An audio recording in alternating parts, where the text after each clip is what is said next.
listen to me like you've never listened to me, ever in your life. We have got to lay our lives down for the purposes of God. This is not a Sunday school fix at the Church of Jesus Christ. This is not an invitation to have continuous good times. This is a war for the souls of men. The day has come, but there's still no large-scale training exercise in Bastrop involving U.S. Army soldiers.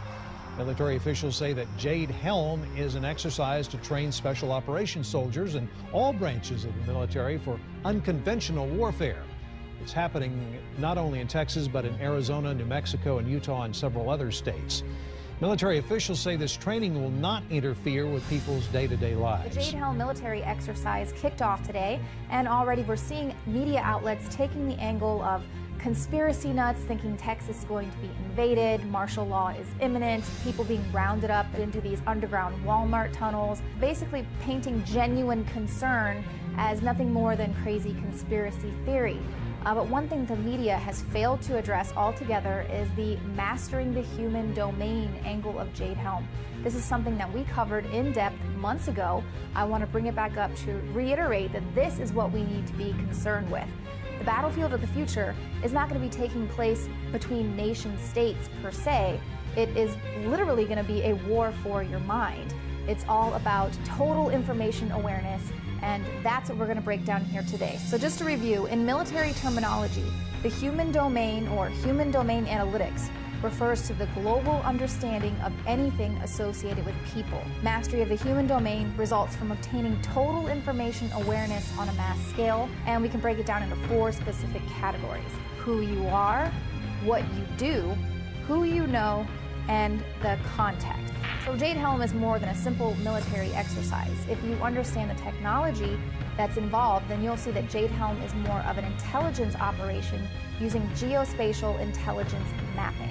And as information from low-level surveillance technologies such as stingrays and predictive policing programs are all getting siphoned up into NSA data centers, a detailed global map will continue to grow with near-endless stats on all individuals. Jade Helm will not result in martial law. Rather, they are using this geospatial intelligence mapping to build a simulation, and that simulation will help them with predictive programming techniques, as well as it's going to bring America one step closer to total domination by the surveillance state and the military-industrial complex. In record numbers, they're washing up on eastern shores, stinging unsuspecting swimmers with their venomous tentacles. Felt like 1,000 bees stinging me at once. It's called the Portuguese Man-O-War, and it's something 7-year-old Michael Shantz and his mother won't soon forget. He was just screaming, a lot of pain. Over the past 3 weeks, more than 30 of these jellyfish-like creatures reportedly spotted on beaches from Delaware to New York. At least 3 children reportedly stung off Long Island shores just this week. Close encounters turning painful after many beachgoers mistake them for plastic bags. Nicknamed floating death, they typically float on the surface. Their tentacles can grow up to 30 feet long, and their stingers can pack a punch even more painful than your average jellyfish, in rare cases causing dangerous allergic reactions and even death. They can really hurt and probably kill a kid. You can put him into anaphylactic shock. Warm ocean currents and strong winds seem to be pushing these tropical water dwellers closer to eastern beaches in record numbers. But experts warn to stay away, even if they're not moving. If they're on the beach, tell the lifeguard, don't touch.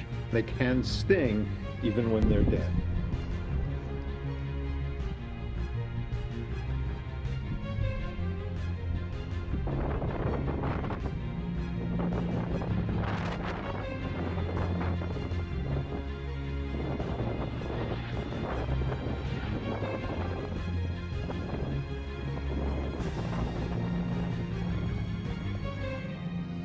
This was the scene in Hamburg, where strong wind tore the roof off Blue Mountain Elementary School.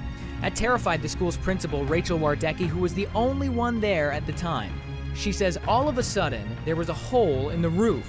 She was on the floor, covered in ceiling tile, and forced to crawl out over a wall. But amazingly, she managed to escape unharmed. Pieces of the roof were seen lodged in 75-foot-tall trees several hundred yards away.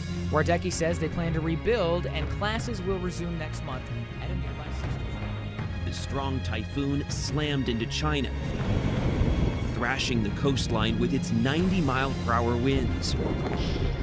Meteorologists said Chan-Hom was the most powerful storm to hit this part of China since 1949, when the communist government took over. The storm's heavy winds and torrential rain churned waves almost 30 feet high. On land, it knocked down trees and power lines, flooded farms, crops, even livestock. Rescuers had to use inflatable boats to ferry residents from flooded neighborhoods. Others waded through water to higher ground. More than 1 million people evacuated ahead of the storm, jamming train stations and airports in several cities. With hundreds of flights and trains canceled, some evacuees had to rest in shelters. Nearly 30,000 fishing boats returned to harbor in Zhejiang province as they braced for impact. You're looking at a nighttime view of one of Mexico's most active volcanoes, the volcano of fire, Colima. It erupted on Thursday, causing ash to shoot 1.5 miles straight into the sky, 2 inches of ash covering Yerba Buena. This is one of Mexico's biggest fears because this volcano hasn't erupted with such intensity since 1935. At least 70 people are in shelters right now. Dozens have been evacuated. This volcano erupted twice in March in the same morning, but nothing like what you see. Thunderstorms and flash floods are in the forecast from the upper Midwest through the Ohio Valley today. Parts of Kentucky already are underwater. We're joined now by Morgan Lentis of our CBS Louisville affiliate WLKY. Morgan? Jeff, the water is already receding around the city, and as you can see behind me, some creeks are already still staying out of their banks following this morning's severe rainfall.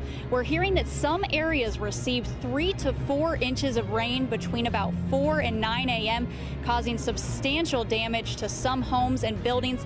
Flooding has been an issue this year in Louisville, so it's not unfamiliar, but many residents that we spoke with today tell us this is some of the worst flooding they've seen in years, and unfortunately there's no relief in sight just yet. Forecasters calling for more severe storms over the next 24 hours, possibly even damaging wind. Typhoon Chan-Hom has done the worst of its damage, but it is one of 6 storms still active in the Pacific. Nanka is up next, headed to the same region this week. First, it devastated Japan.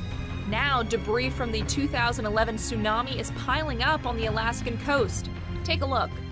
Remnants of homes, boats, and lives litter the coast.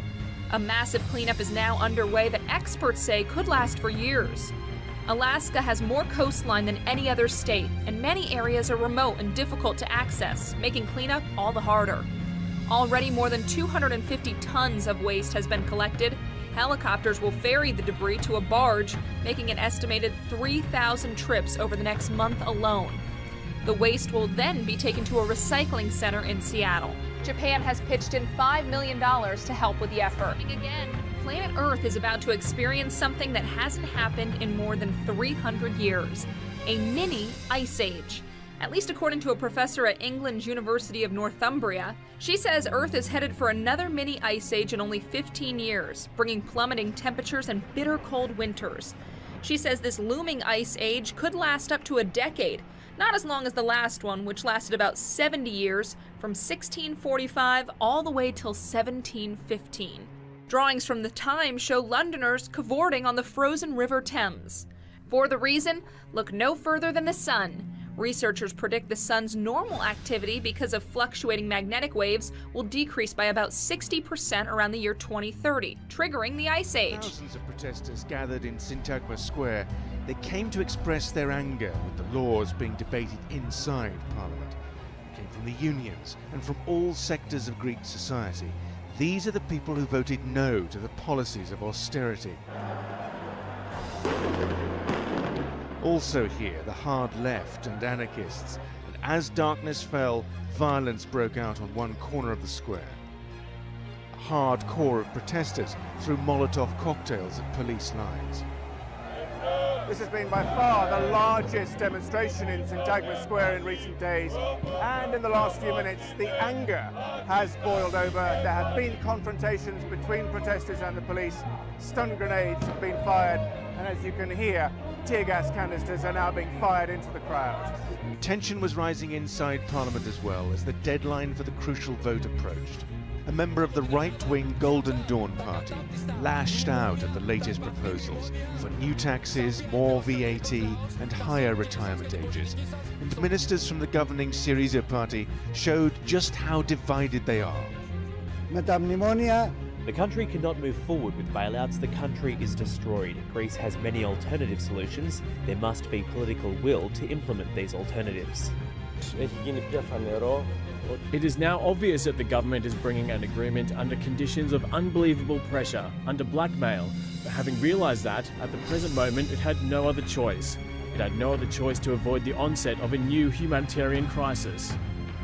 Rebels will vote against the new laws, but the numbers are still in the Prime Minister's favour. Outside, the almost daily ritual of protest by Greeks who thought their government was against austerity. I'm here to protest against the government. It has done nothing different from the previous one. The workers are still bearing the burden of austerity. The Greeks are being told they have no choice but to succumb to the conditions imposed upon them by their creditors. Despite the protests, the quieter majority appears to reluctantly accept this.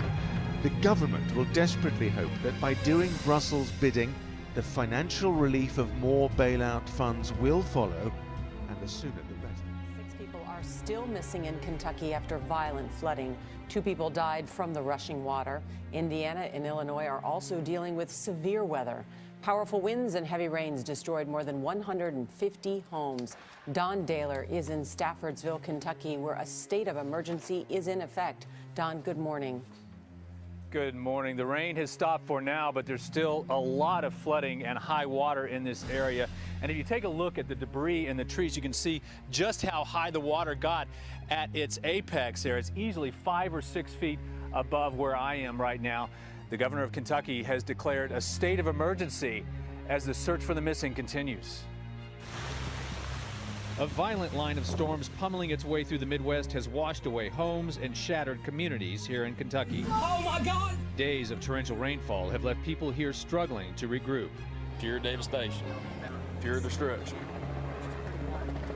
That's about it. The flooding has turned deadly. At least 6 people have been reported missing. Melissa Blankenship has not been able to find her cousin, who was helping others when the storm hit. He saved his stepsister that fell, and she went under the water, and he saved her, and he got my grandma onto the porch. Definitely a hero. The powerful system has sparked tornadoes and sent cars and trucks barreling into houses. At least 150 homes have been destroyed. I lost everything that I had, everything, except for my life and my son, and I thank God that I didn't do that. Brad Salisbury tried to escape to his attic with his 3 children as the flooding intensified. Everybody pretty much lost everything here. There's nothing left. Which I'll never be coming back here because I got 3 kids and I don't want to put them through this no more. It's rough. Torrential rains last night forced authorities to call off the search, but now that the skies are cleared, they're hoping to start them again.